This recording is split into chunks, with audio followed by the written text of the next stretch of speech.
The Tuscan town of Pisa received its world fame due to one of the biggest engineering flops in history. But Pisa is so much more than its leaning tower, as the rest of the town is also absolutely spectacular.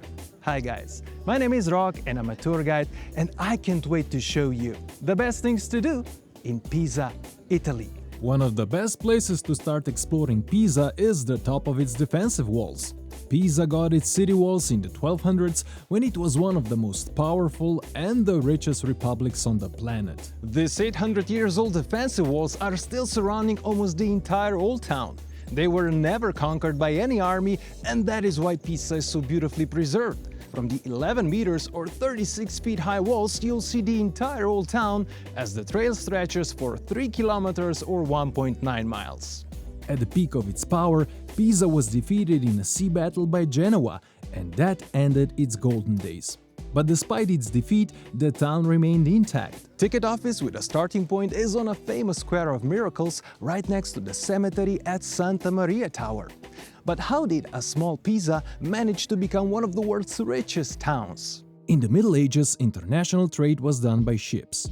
Pisa had one of the largest merchant and navy fleets, as at the time Pisa was a seaport.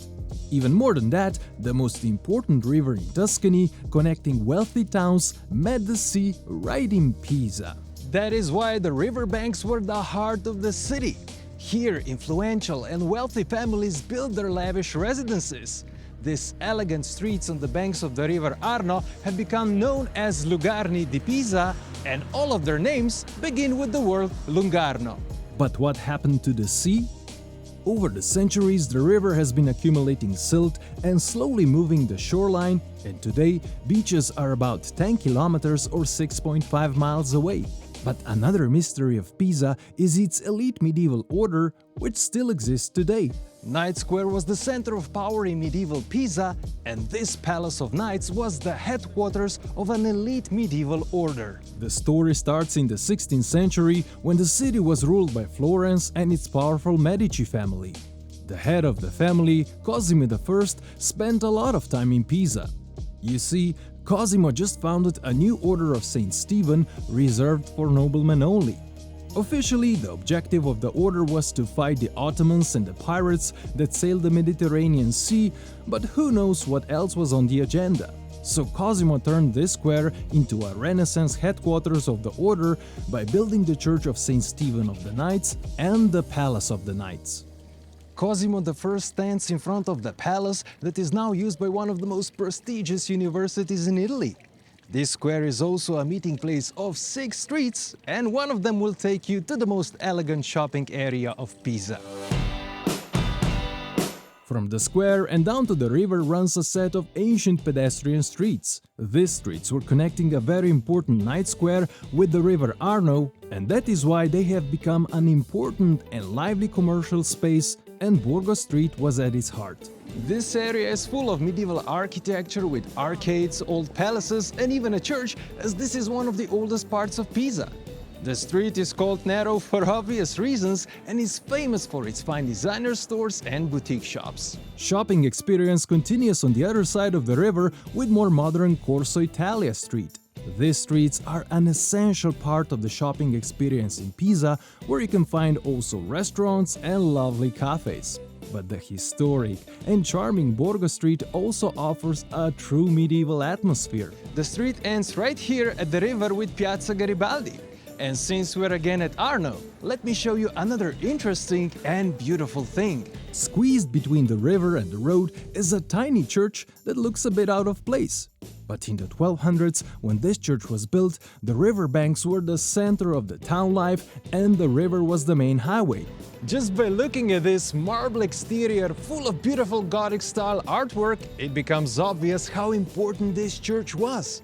It was built to house a reliquary of a thorn from Christ's crown, hence its name Santa Maria della Spina, as Spina translates into a thorn. Originally, the church was built right next to the river, but was dismantled and raised higher in the 1800s. However, during the move, many marble sections disappeared. The interior is a lot less glamorous, with a simple design that can be visited between March and October when it hosts different exhibitions.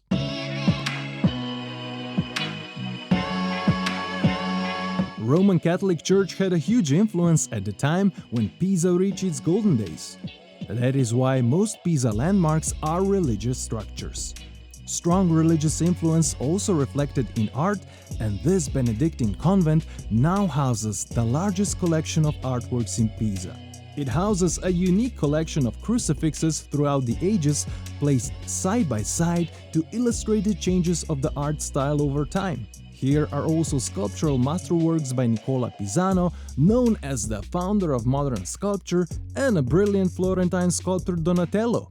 The museum has very quirky opening times, so you should check it out before visiting.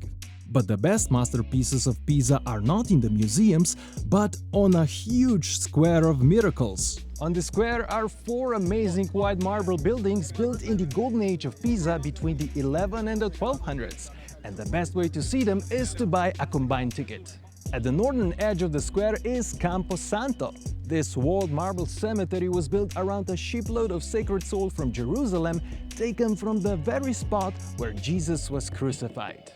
During the Third Crusade, the soil was brought to Pisa by the Archbishop, and that is how the name Camposanto or Holy Field was born. It has a Gothic covered walkway, and its inner court is surrounded by a set of round arches with beautiful tracery. Walls are decorated with restored frescoes from the 14th and 15th century, showing the theme of life and death. Next is a beautiful baptistry dedicated to St. John the Baptist. This round marble building is still the largest baptistry in Italy, and it is even slightly higher than the Leaning Tower. It offers a unique blend of 2 architectural styles, as the lower part has rounded arches in Romanesque style, while the upper sections have pointed arches in the Gothic style. In the center of the spacious interior is a big marble octagonal baptismal font from the 1200s with a bronze sculpture of St. John the Baptist. There is also an impressive pulpit sculpted by Nicola Pisano from the same period. You can also climb to the dome to get a better perspective of the impressive round space. The most famous building on the square is the Leaning Tower of Pisa. It serves as a freestanding bell tower of the cathedral, and it took 199 years to be finished. In 1178, the foundations of the tower were laid, but they were only 3 meters or 9 feet deep. To make things worse, at the time, Pisa was a coastal town with a retracting coastline and unstable ground. So unavoidably, after the second floor was built, a heavy stone tower began to sink. As design was flawed from the beginning and the Republic was busy fighting wars, construction was halted. This allowed for the underlying soil to settle, and in 1233, the second part of the construction began. In an effort to compensate for the tilt, the engineers built upper floors with one side taller than the other. Because of this approach, the tower is slightly curved, but the construction was again halted when Pisa was defeated by Genoa. After 4 more decades, the tower was finally completed with the construction of a 7th floor and a bell chamber for 7 bells, 1 for each note of the musical major scale. But the tower kept on leaning. In the late 1500s, famous physics from Pisa, Galileo Galilei, dropped from the top 2 cannonballs of different masses to demonstrate that their speed was independent of their mass.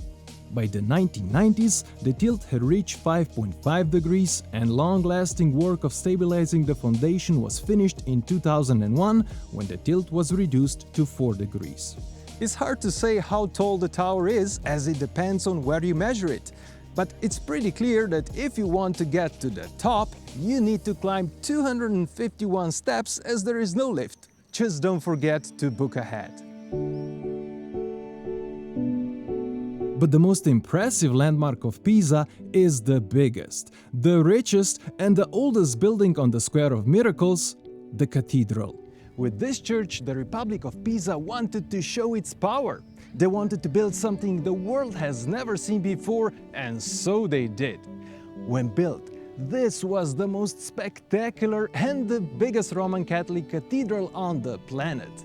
After Pisa defeated the Saracens in Sicily, they used a huge war booty to build this cathedral. It was intended to reflect the international power of the Republic by mixing different architectural styles from different cultures and religions. This new architectural style was called Pisan Romanesque and features a grey and white marble exterior with countless details. Interior is made of a striking, alternating black and white marble and features narrow arches with a pointed crown typical for mosques. Impressive ceiling is embellished with gold, and over the centuries, the cathedral has been adorned with numerous works of art. But marble pulpit by Giovanni Pisano is the highlight, as it revolutionized medieval sculpture by introducing figures detached from the background. Visit of the cathedral is free of charge, but you do need a fixed-time free pass available exclusively from the ticket office on the square. In case you buy any ticket for the Square of Miracles, you can enter the cathedral whenever you want. As there is plenty more to see and do around here, I also prepared a list of my favorite Pisa tours and experiences in the description below. You can also check my other Tuscany videos in the top right corner. And if you really like this video, you can leave a super thanks to help me create future travel videos. You can also post super thanks to let me know where I should travel next. Thanks for your support and for watching, and see you next time.